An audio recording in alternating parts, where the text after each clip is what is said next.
Dans ce nouvel épisode d'Effet 21, je reçois Jean-Pascal Michaud. Jean-Pascal Michaud est un avocat fiscaliste, pionnier, car il a mis en place les paiements en crypto dans son cabinet depuis 2017. Dans cette interview, nous allons voir les difficultés qu'il a dû rencontrer, les solutions techniques qu'il a mis en place, les bénéfices qu'il en a tirés et surtout sa vision de l'écosystème crypto. Bonjour Jean-Pascal, comment ça va? Bonjour, ça va bien et vous? Super, super, ça va. En tout cas, merci de vous prêter au jeu de l'interview. C'est un Avec grand plaisir. plaisir pour moi de vous recevoir aujourd'hui dans cette émission pour parler. Vous êtes un pionnier, donc pour moi c'était important d'échanger avec vous pour savoir un peu comment ça s'est passé l'adoption des crypto-monnaies, de Bitcoin dans votre cabinet. D'accord, très bien. Allons-y, racontons tout ça. Ça marche. Bah déjà, le premier point, c'est que dans l'émission, on a une tradition, c'est de demander à l'invité comment il est rentré en contact de cet objet étrange qu'est le Bitcoin. Donc, est-ce que vous pouvez nous raconter comment vous avez fait la connaissance de tout ce beau monde? Alors, ça remonte à l'été 2017. L'été 2017, je faisais un footing pendant mes vacances avec un banquier new-yorkais qui me dit, Jean-Pascal, quand même, est-ce que tu as entendu parler du Bitcoin? C'est une super idée, c'est révolutionnaire, ça va envahir le monde, tu devrais te renseigner. Et ça, c'est pas complètement tombé dans l'oreille d'un sourd. Et j'ai fait quelques recherches et je me suis interrogé, puisque je suis fiscaliste, je suis avocat fiscaliste, je me suis interrogé sur la manière dont on pourrait traiter en matière fiscale cet ovni qui était le Bitcoin. J'ai vu qu'il y avait quasiment rien dans les textes, que c'était le désert. Et j'ai pondu un petit article sur mon site internet, je m'en souviens, c'était en octobre 2017. Et suite à ça, j'ai eu plein d'appels de plein de gens qui s'interrogeaient justement, qui avaient des cryptos, qui savaient pas quoi faire, qui savaient pas comment les déclarer. Et donc, ça m'a un peu forcé finalement à m'intéresser beaucoup plus à la chose, parce que je recevais dans mon bureau, au cabinet, des gens qui me racontaient des choses auxquelles je comprenais pas grand-chose. Et donc, ben voilà, j'ai été obligé de me procurer un ledger, de prendre des cryptos, d'en acheter, d'en revendre, de comprendre comment ça fonctionnait tout simplement. Là, on est en 2017, fin 2017, c'est-à-dire en fait, on est en plein dans le bull run de 2017. Donc, à une période où il y avait quand même de l'émotion dans le secteur. Tout à fait.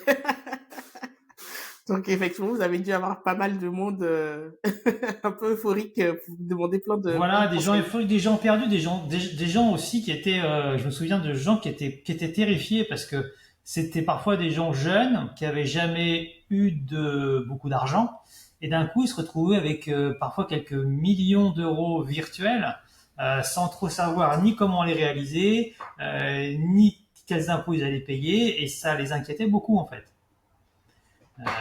Alors ça s'est bien passé pour tout le monde, hein, je vous rassure, j'ai expliqué à ces gens comment faire et ils ont pu récupérer leur argent pour ceux qui ont eu le bon sens ou la bonne intuition d'arbitrer à ce moment-là parce que c'était très haut. Ouais. Ça n'a pas duré, après c'est un système de flux, mais voilà comment je suis entré dans ce secteur que je trouve vraiment passionnant. Et du coup, à partir de là, parce que moi, je vous ai découvert via un post sur LinkedIn où vous indiquiez Oui, que vous avez mis en place les paiements en crypto dans votre cabinet. oui. Donc, à partir de là, en fait, vous aidez des gens et vous vous dites que ça peut être intéressant aussi d'accepter les paiements en crypto. Comment vous faites le cheminement, en fait, pour arriver à cette conclusion? Alors, il y a plusieurs choses. Il y avait cette volonté, déjà, à partir du moment où je conseillais des gens qui avaient des crypto-monnaies, de comprendre ce qu'ils faisaient, de comprendre dans quel univers ils évoluaient. Et le comprendre, ça supposait d'avoir des crypto-monnaies, de savoir les arbitrer, mais aussi de savoir faire et recevoir des paiements en crypto-monnaie. Donc, il y avait une volonté d'apprendre, de comprendre. Et puis, je me suis dit, si ça fonctionne, si les paiements se mettent en place, pourquoi ne pas le tester nous-mêmes et être capable de recevoir des paiements. Donc on l'a mis en place. Je me souviens avec mes associés, il a d'abord fallu que je les convainque, bien sûr. Enfin, on se disait, si un jour quelqu'un nous paie en crypto, voilà, 2018, ça Ouais. c'était en 2018. Et en fait, ça a fonctionné. On a eu des paiements, hein. Il y avait un vrai besoin. Et du coup, à l'époque, bon, aujourd'hui, il y a beaucoup plus de solutions qui permettent d'accepter les paiements en crypto. Comment vous avez fait? Est-ce que vous avez mis juste un wallet et vous dites aux gens, bah, fais-moi un transfert directement sur le wallet? C'était quoi les premières solutions Alors au techniques? départ, c'était ça l'idée, hein. On dit on va Mm, faire un wallet, on va se faire payer sur un wallet. Et puis on s'est rendu compte qu'avec l'extrême volatilité des crypto-monnaies qui était encore plus forte à l'époque, ça posait un problème de sécurité financière, puisque si on recevait des crypto-monnaies, on devait les comptabiliser au moment où on les recevait. Et notamment pour des questions de TVA, reverser des charges sociales, la TVA sur des sommes qui pouvaient parfaitement s'évanouir 2 mois plus tard, parce que la crypto avait perdu sa valeur, et que c'était trop risqué, et notamment tout le monde au cabinet n'était pas prêt à prendre les mêmes risques, ce que je comprends parfaitement. Je pense que ça n'aurait pas été raisonnable. Donc on a recherché une solution qui nous permette de percevoir des crypto-monnaies, mais de les convertir immédiatement en euros, permettre à nos clients de nous payer en crypto-monnaie, mais sans nous subir le risque de change. Euh, et donc, on s'est tourné à l'époque vers un prestataire américain qui existe toujours, qui s'appelait CoinGate, ok. et qui nous a rendu ce service. Ça fonctionnait. Je me souviens que les commissions étaient de l'ordre de 1%. Je dirais pas que ça marchait très bien, mais ça marchait quand même bien. On était reversé sur notre compte au bout de quelques jours. Ok. Et du coup, comment ça a été pour convaincre vos associés? Alors fort heureusement, mes associés sont assez innovants, ça n'a pas posé beaucoup de problèmes, mais il a quand même fallu au départ que je leur explique comment ça fonctionnait. C'est ça qui a été un petit peu long, mais c'était l'affaire de quelques jours, hein, ça n'a pas été difficile, euh, heureusement. Voilà. Mais aussi, on n'est pas un cabinet, on est 3 associés, Ouais, on est 7 avocats, c'est pas une méga corpo où il faut aller voir tout le monde, hein. ouais, c'est, on va dire, un peu plus simple de, Bien pas sûr, besoin de prendre son bâton de pèlerin. exactement. Et du coup, là, j'ai vu aussi que du coup, vous avez changé de solution. Maintenant, vous Oui, utilisez la solution Lizzy. oui.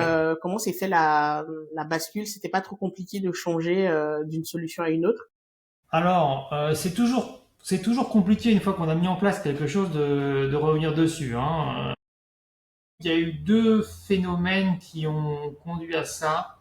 Le premier, c'est qu'avec CoinGate, quand les mesures de contrôle des crypto-monnaies sont un peu durcies aux États-Unis, on a été amené à devoir justifier auprès d'eux de notre statut, notamment de notre statut d'avocat, etc. Et aller satisfaire aux obligations et aux exigences américaines, US, quand vous êtes une petite boîte française, c'est compliqué. Voilà, on a eu beaucoup de mal à faire certifier tout ça, on a dû passer par un notaire, faire apostiller par le greffe, tout traduire par des traducteurs assermentés. Tout ça pour recevoir quelques paiements crypto, c'était très lourd. Et je me suis dit à ce moment-là, ce serait quand même bien que je trouve un prestataire français. Ça, c'est le premier point. Le deuxième point, on a eu un problème de piratage un module de notre site internet qui permettait de recevoir les paiements CoinGate, ce qui a entraîné une suspension de ces paiements pendant un bon moment. Et c'est là qu'on a commencé à chercher des solutions alternatives, en fait, hein. Voilà. Et donc, ça nous a convaincus de le faire, même si au final, ça s'est rétabli et CoinGate, ça fonctionnait et ça peut toujours fonctionner. Mais on a choisi de basculer sur une solution française dans la mesure du possible. Ouais, aussi pour des questions de réglementation, parce que bon, c'est pas comment ça peut se Exactement. durcir de l'autre côté à un moment ou à un autre. Bien sûr, on n'est pas maître de ça, hein. Tout à fait. Et du coup, au niveau des cryptos que vous acceptez en paiement, est-ce que vous avez une vision des cryptos qui sont le plus utilisés? Est-ce que c'est plus du Bitcoin, du stablecoin qui sont utilisés pour les paiements? Alors, il n'y a jamais eu beaucoup de paiements en Bitcoin parce que c'est compliqué, hein, et ça reste compliqué. Euh, on a effectivement des paiements en stablecoin, on n'en avait pas avant. Et sinon, ils utilisaient des blockchains qui fonctionnent assez bien, de type Litecoin par exemple, sur des blockchains qui sont assez rapides. Mais maintenant, en plus, on passe par les prestataires passent eux-mêmes par des prestataires. Notamment, vous avez Binance Pay. Vous avez plusieurs blockchains qui permettent de regrouper en fait des chaînes de paiement. Donc, je dirais que j'ai même plus forcément moi la lisibilité pour savoir en quelle crypto-monnaie j'ai été payé. Le client se débrouille et moi, ça finit par arriver en euros chez moi. Je peux savoir s'il est passé par une blockchain ou par une autre, mais c'est tout finalement. Moi, parce que sur Binance Pay, souvent, ils transforment, parce qu'au moment de payer, le client choisit, par exemple, s'il veut payer en C'est Solana ça. ou autre, et ils transforment directement en stablecoin pour faire le paiement. Et puis, ils peuvent même prendre plusieurs cryptos. Donc, ils peuvent prendre un peu de Solana, un peu de Shiba Inu ou autre, et Oui. puis le transforment directement en USDC. Comme ça, Voilà. c'est Donc transparent pour le client. c'est devenu un peu un gloubi-boulga pour nous, mais je Ouais, dirais que c'est plutôt à mon avis, une bonne chose parce que il faut absolument qu'on arrive à rendre tout ça facile pour les tout utilisateurs. à fait. Et c'est pas à nous, utilisateurs et surtout, je pense aux commerçants, Mm. d'entrer dans le détail de quelle crypto-monnaie, comment, par quel protocole. Non, il faut en appuyant sur un bouton, le client a fait son paiement. Sinon, on n'arrivera pas à ce que ça devienne une vraie mode de paiement comme la monnaie classique. Tout à fait, parce qu'effectivement, faut que ça soit simple, sinon c'est un frein en fait à l'adoption, hein, si on Bien a sûr. une expérience utilisateur qui est beaucoup trop complexe. Donc c'est pas mal. Et est-ce que, parce que là vous avez indiqué que vous êtes dans une logique de reverser, enfin de convertir directement Oui. en euros, est-ce que dans cette nouvelle ère des Bitcoin Treasury Companies, vous avez déjà envisagé de garder un peu de Bitcoin en fait en trésorerie également? Oui, on l'a envisagé. On l'a envisagé, mais alors on a des crypto-monnaies à titre personnel, hein. Donc on n'est pas, on pleure pas des larmes de sang quand ça monte, on en a. Mais on ne le fait pas sur le cabinet lui-même, mais également pour des raisons des raisons comptables essentiellement. Mais je pense que si le cabinet avait une grosse trésorerie, on aurait intérêt à avoir une petite part en crypto, oui, bien sûr. Ouais, c'est vrai que c'est toujours mieux de le mettre sur des excédents. Ouais, C'est ça. Voilà, il faut le mettre, de toute façon, comme c'est volatile, il faut le mettre sur des sommes dont on n'a pas besoin. ouais, tout à fait. Ça, même pour les particuliers, c'est le Bien même, sûr. Bien sûr. c'est le même conseil. J'avais lu dans un de vos posts, parce que ça fait à peu près 7 ans, du coup, que maintenant vous acceptez les paiements en crypto, donc assez pionnier, que vous avez encaissé une cinquantaine de paiements. Est-ce que c'est plutôt des particuliers ou des entreprises ou même des clients internationaux qui ont plus tendance à vous payer en crypto-monnaie? Quelle est la typologie de clients Alors, qui c'est paient? plutôt des particuliers, je dirais grande majorité de particuliers, pour les raisons évoquées déjà, hein. C'est-à-dire que comptablement, pour les entreprises, c'est un peu compliqué d'utiliser les crypto-monnaies comme moyen de paiement. Donc c'est surtout des particuliers qui nous ont payé et c'est souvent effectivement des gens qui sont à l'étranger parce que quand vous êtes résident français, à chaque fois que faites un paiement en crypto, vous déclenchez une opération imposable et donc vous déclenchez la nécessité de faire une déclaration. Ça c'est un vrai frein. Ouais. On peut pas acheter son pain en crypto si à chaque fois on doit remplir une ligne dans un tableau, quoi. Donc c'est souvent des gens qui sont à l'étranger et comme ils sont à l'étranger, ils sont dans des pays où soit il n'y a pas de taxation, soit il y a une taxation regroupée, globalisée et donc c'est simple. Et puis il y a aussi un autre avantage pour ceux qui payent à l'étranger, c'est que bah, plutôt que de passer par un virement bancaire, en fait, si on est dans une zone en fait monétaire différente, c'est peut-être beaucoup plus simple en fait d'utiliser un stablecoin, Oui, par bien sûr, exemple. ça leur évite le virement international et Ouais, éventuellement les blocages que ça peut générer au niveau des banques. Bon, comme ça ouais, c'est beaucoup plus simple. tout à fait. Et du coup, est-ce que au niveau de la fiscalité, du coup, on va aborder ce point-là. Quels sont les freins pour toi? Est-ce que la fiscalité, c'est le principal frein à l'utilisation des crypto-monnaies comme moyen de paiement, ou alors les gens sont plutôt dans un mode d'accumulation? Alors pour Euh, moi, il y a plusieurs freins. Il y a d'abord, à mon avis, il reste un frein technologique. C'est-à-dire que les gens ne sont pas certains de comprendre ce qu'ils font. Il ouais, faut quand même toujours aller chercher une adresse avec 70 lettres, chiffres et des points d'exclamation de partout. Être sûr de ne pas se tromper. Il y a toujours cette peur de se dire est-ce que je suis pas en train d'envoyer l'argent là où il faut pas et de perdre mes cryptos. Même si ça progresse, je pense que ça reste un frein très important. Je me mets à la place des personnes âgées, par exemple. Ouais, c'est, Ils vont pas mettre les doigts là-dedans, quoi. Hein. Donc ça, pour moi, c'est le premier frein. Il y a effectivement un deuxième frein, c'est que ça reste quand même aujourd'hui quelque chose qui reste spéculatif, qui gagne en valeur. Donc les gens hésitent à les dépenser quand ils en ont. Ils sont effectivement plus dans une stratégie d'accumulation souvent. Sauf ceux pour qui il y a eu un miracle et ils en ont tellement qu'il faut qu'ils les dépensent. Et c'est tant mieux. Et puis enfin, effectivement, il y a le frein administratif qui fait que quand on sait qu'à chaque fois qu'on dépense des crypto-monnaies, on va devoir faire des déclarations, calculer ses profits, et c'est pas simple.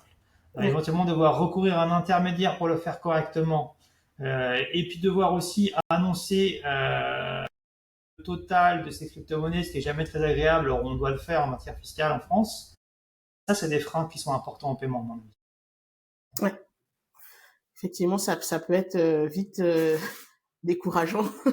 Bien sûr. Voilà, de passer par tout ça. C'est pour ça que souvent, moi, ce que je constate, c'est que les gens vont aller plutôt sur des achats conséquents à ce moment-là. Donc, parce qu'effectivement, la baguette de pain, on va pas se prendre la tête en fait pour une baguette de pain, mais par exemple une maison, une voiture, quelque chose d'un peu plus conséquent. Si on a fait des belles plus-values, on peut se dire bon, ça vaut le coup de dépenser ces cryptos quoi. Exactement. Exactement.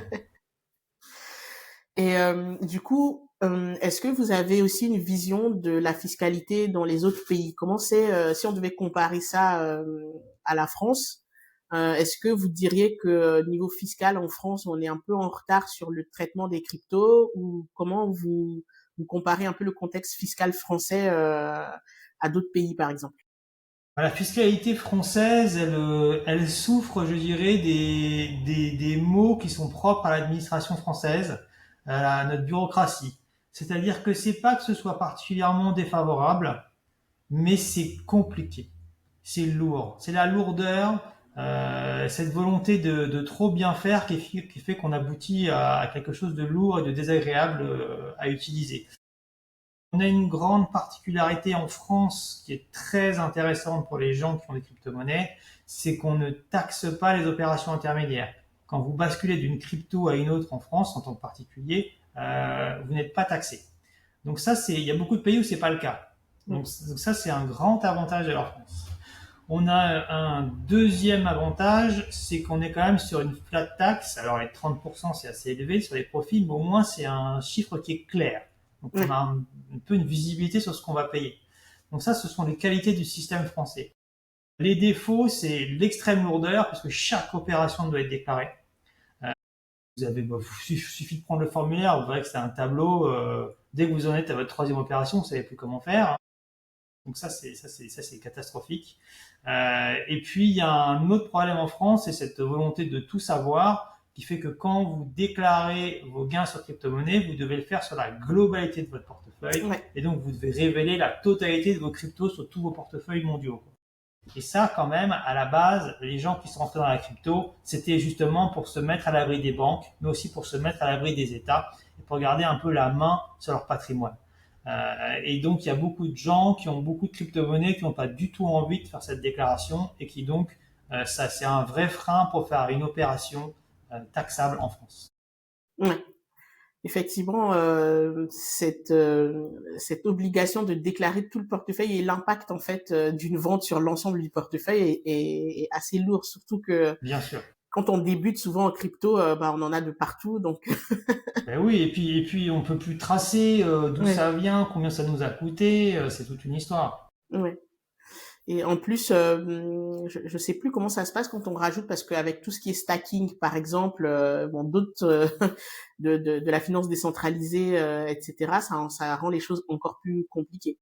Exactement, encore plus compliqué et pas bien traité par le législateur qui nous dit pas clairement ce qu'on doit faire de ces différents types de revenus. Et effectivement, quand vous avez du stacking, quand vous avez des taux d'intérêt, quand vous avez quand vous avez des cryptos qui sont générés comme ça aléatoirement, tous les jours, toutes les heures, pas toujours de la même manière, c'est un enfer déclaré. Et est-ce que vous avez une connaissance, par exemple, parce que souvent, en tant que Français, on aime bien dire ah c'est mieux dans tel pays, dans tel continent, etc. Est-ce qu'il y a d'autres pays où vous avez observé que c'est beaucoup plus simple qu'en France? Alors, l'herbe n'est pas toujours verte chez le voisin, hein, contrairement à ce qu'on croit. Vous avez des pays qui vous embêtent pas du tout avec les cryptos. Voilà. Vous avez des pays qui les taxent pas, qui cherchent pas à comprendre ce qui se passe. Des pays où il n'y a pas d'impôt sur le revenu. Celui qui est économiquement et actif aujourd'hui, c'est Dubaï. Si vous êtes à Dubaï avec des crypto-monnaies, il y a pas de difficulté, par exemple. Maintenant, les pays qui sont été considérés souvent comme des pays un peu des paradis pour les cryptos, souvent c'est des pays qui en fait n'avaient pas légiféré sur la question. Donc on était dans un flou. Et ça a tendance petit à petit à se compliquer. C'était le cas du Portugal, c'était le cas de la Belgique. Mais aujourd'hui, on se rend compte que finalement, ils légifèrent et que le flou juridique qu'ils ont entretenu pendant des années n'est pas forcément au bénéfice des gens. Donc je préfère encore un système à la française où certes c'est compliqué, mais au moins le législateur s'est positionné, qu'un système où on vous promet qu'il n'y a pas d'impôt pour finalement vous dire 5 ans plus tard que c'était taxable. Au moins, Voilà. c'est clair. On se dit, bah, 30% c'est élevé, mais comme vous l'évoquiez tout à l'heure, bah, c'est clair et net. On le sait en avance, donc Exactement. pas de Voilà. surprise. Maintenant, tout le monde peut choisir de s'expatrier avec ses crypto-monnaies dans un pays où il n'y a pas d'impôt, hein, mais ça comprend plein de contraintes, mais si on veut zéro, c'est possible. Ouais. Et du coup, aujourd'hui, au niveau de votre corporation, parce que bon, j'ai regardé un peu avant l'interview, j'en ai pas vu tant que ça, ou peut-être qu'ils le mettent pas forcément en avant en fait des cabinets d'avocats qui acceptent les paiements en crypto. Ça va être souvent des cabinets qui sont vraiment spécialisés sur les questions du numérique et de la tech en général.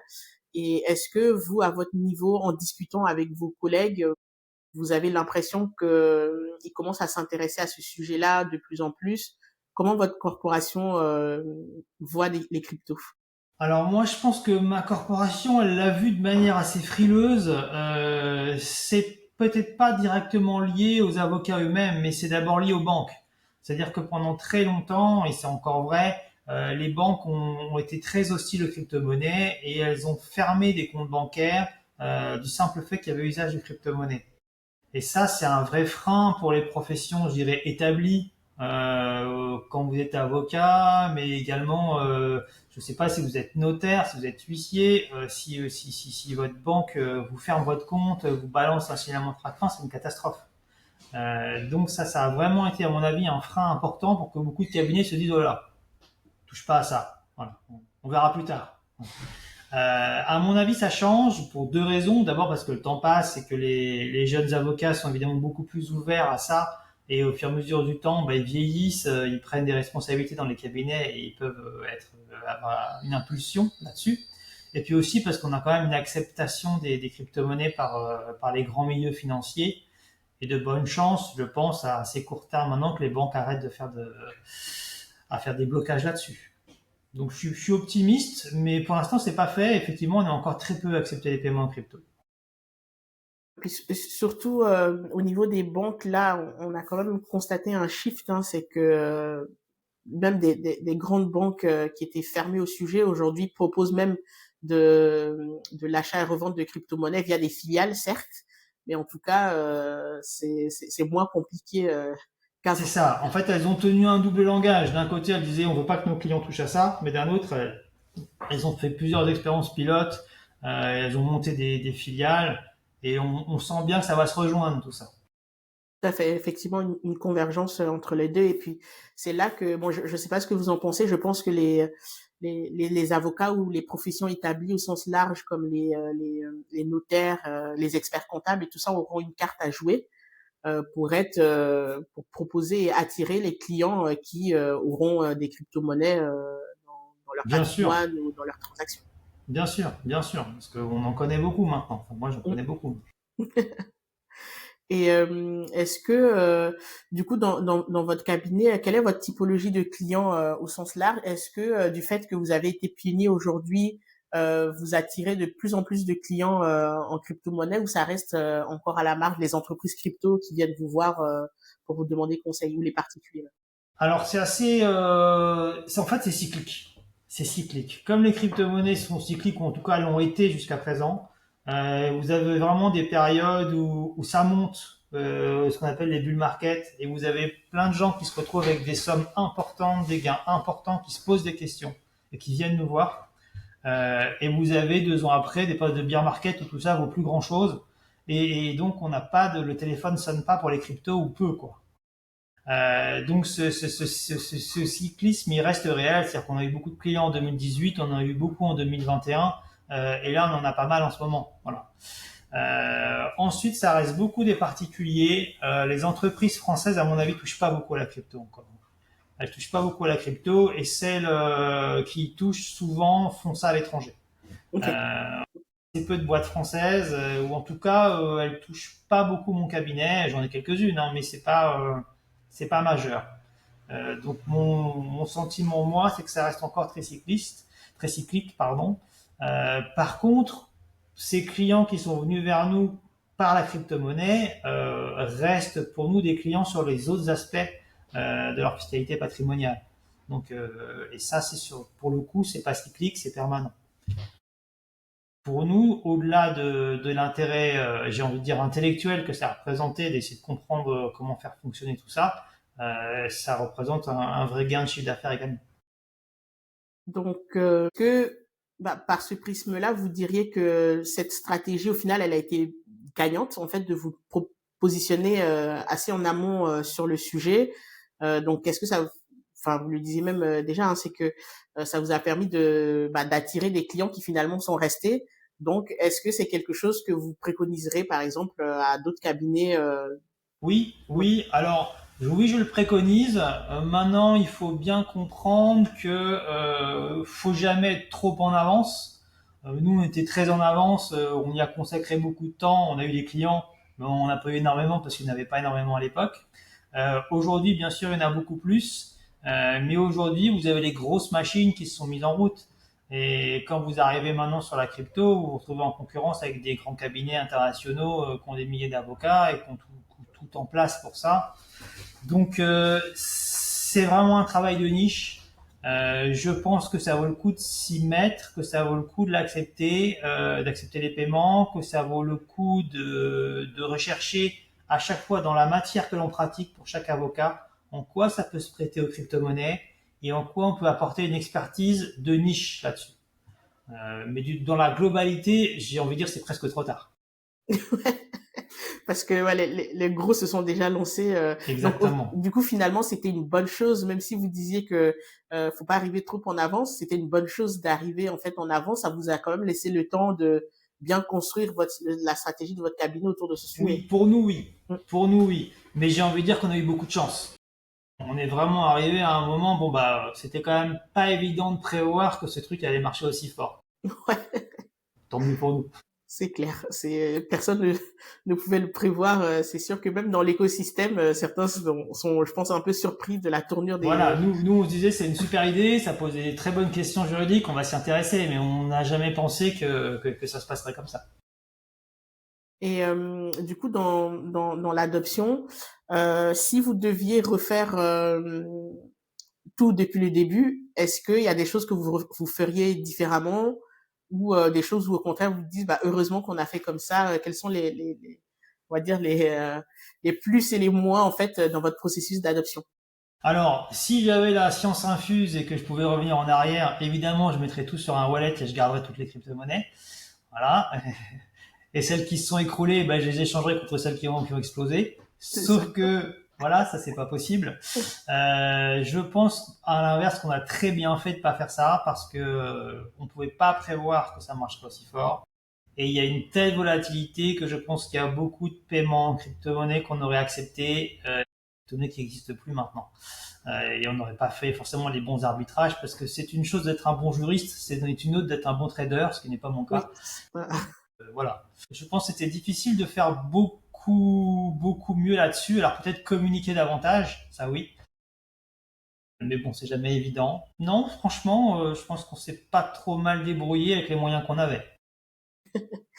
Et du coup, comment vous vous êtes formé? Parce qu'au début, vous disiez que bah, vous avez dû acheter une ledger, etc. Est-ce que vous avez suivi un parcours de formation particulier ou bien vous avez appris avec des tutos sur Internet? Comment vous êtes Oui, oui, avec des tutos. Avec des tutos, il y avait personne. Alors là, il n'y avait pas d'avocat fiscaliste pour nous former à la fiscalité des cryptos, hein. On a découvert la matière.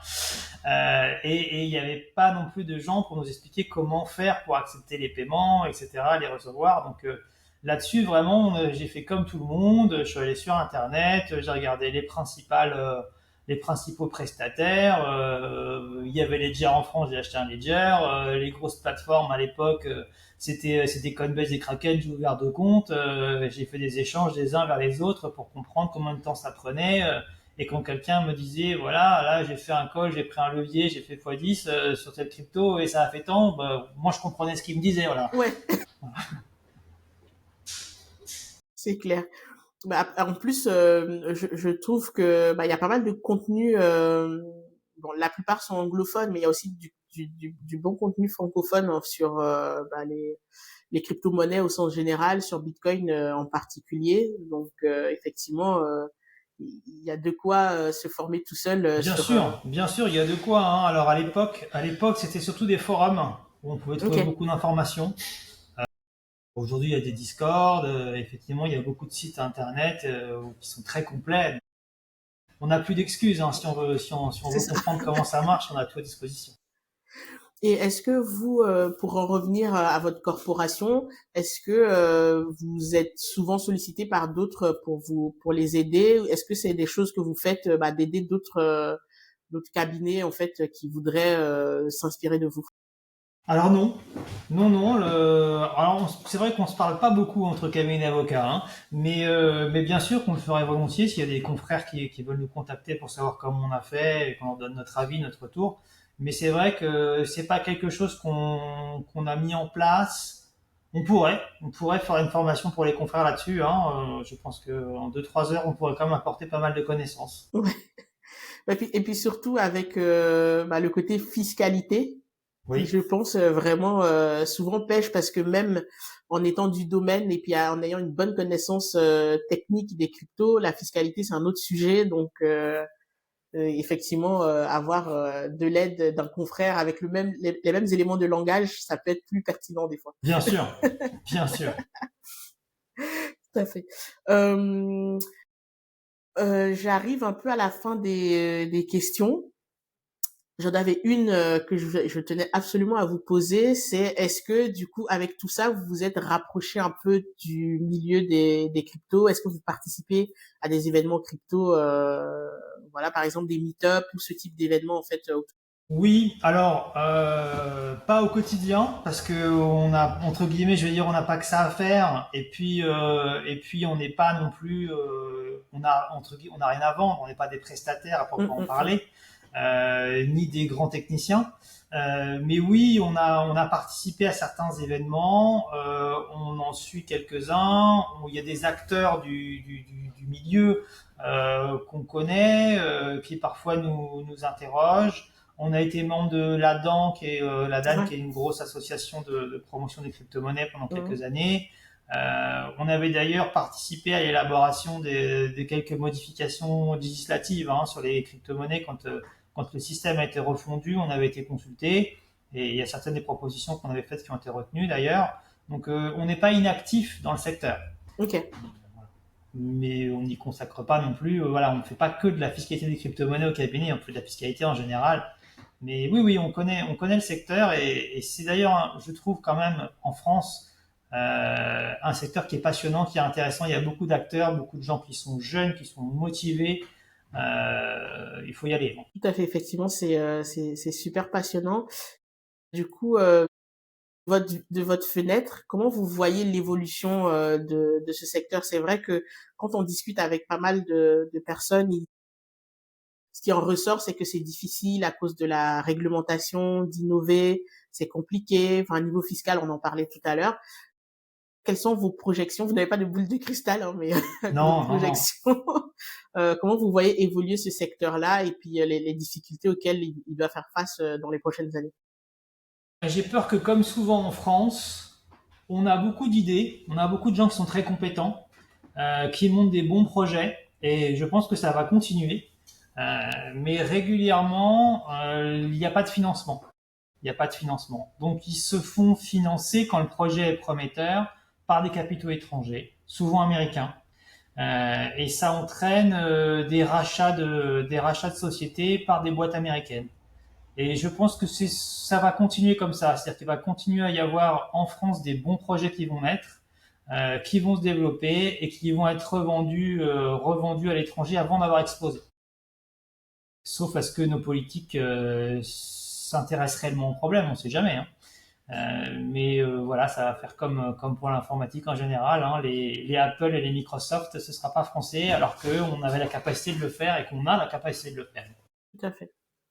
Et ce qui est, je vous rejoins totalement. Et ce qui est encore plus dramatique, c'est que souvent, dans ces grosses boîtes à l'étranger, on retrouve des Français, hein, donc Oui, voilà, oui, des oui, bien sûr. ingénieurs français, voilà, des scientifiques français qui s'expatrient en fait pour aller innover ailleurs. Donc, Exactement, parce que c'est trop compliqué en France, ou que même s'il est manifeste que le projet est génial et qu'il faudrait mettre 50 millions d'euros dedans et que ça va cartonner, en France ils les auront pas, et aux États-Unis on les leur met tout de suite. Alors ils y vont.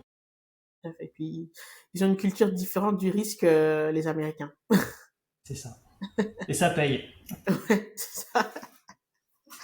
Ok, bon, en tout cas, merci beaucoup Jean-Pascal. Un dernier point avant de vous laisser partir.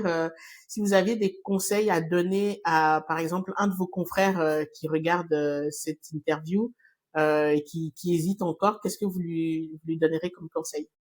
Alors premier conseil, s'il n'a pas encore fait, faire ce que j'ai fait, c'est-à-dire acquérir des crypto-monnaies, les utiliser, les faire bouger, comprendre comment ça fonctionne, pour pas se retrouver en difficulté. Les premières fois, ils rencontrera des clients qui eux sont familiers de ça, surtout que c'est encore vrai aujourd'hui. Il y en a beaucoup qui sont des techniciens, qui sont des informaticiens, qui sont des ingénieurs, ils ont leur propre langage.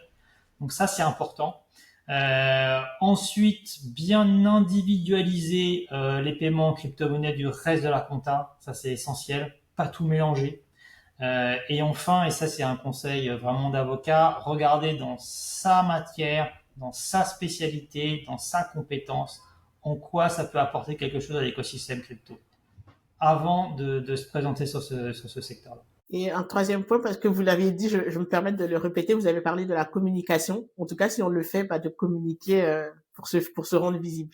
Ah bien sûr, ça c'est essentiel. Moi c'est un article sur mon blog qui a fait tout partir. Et après effectivement comme pour cette interview, c'est un post sur LinkedIn, c'est un post sur X, c'est ce genre de choses là qui font que qu'on vous voit et qu'on voit que vous existez. Ouais, tout à fait. Moi, c'est vraiment par LinkedIn que je vous ai découvert. En fait, quand j'ai lu votre post, je me suis dit, waouh, faut vraiment que je parle à Jean-Pascal parce que vraiment, c'était pour moi étonnant parce que je cherchais en plus dans mon secteur des avocats ou des notaires qui acceptaient et c'est assez rare. Donc, effectivement, en tout cas, aujourd'hui, on a encore l'effet pionnier qui fait que, un post LinkedIn comme ça peut attirer du monde. C'est ça, savoir et faire savoir. Ouais, c'est ça, exactement. Merci beaucoup Jean-Pascal et à très bientôt. Merci, au revoir. Au revoir.